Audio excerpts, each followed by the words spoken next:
সবচেয়ে মজার কথা কি জানেন, কোন বান্দা যদি নিজে থেকে চায় আমি পরিবর্তন হব, সে ছেলে হোক কিংবা মেয়ে হোক, সে যদি অন্তর থেকে সে যদি এতটুক চায় আমি পরিবর্তন হব, আল্লাহ পাকও তাকে পরিবর্তন হওয়ার জন্য সাহায্য করেন। কত বেনামাজ এখন নামাজি হয়েছে জানেন? সুবহানাল্লাহ। কত নামাজ এখন তাহাজ্জুদ ওয়ালা হয়েছে, হাজার হাজার আছে। এক সময় নেশা করতো এমন ছেলে, এখন 5 ওয়াক্ত নামাজি হয়েছে এমনও আছে। সুইসাইড করতে গিয়ে ফেরত এসেছে।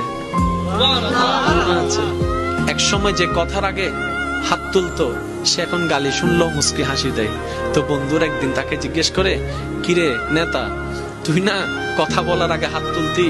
তখন সে বলে, পাগল ছিলাম তখন তুলেছি, বুঝতে পেরেছি ওই জগতে কিছু নাই, আল্লাহর প্রেমের ধৈর্যের জগতে অনেক বড় নিয়ামত আছে।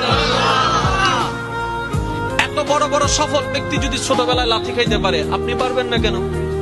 আর সবার কথা বাদ দেন, ও নবী, আপনি শুধু একবার বলতেন জিবরাইল উল্টাই দিত, আপনি বললেন না কেন?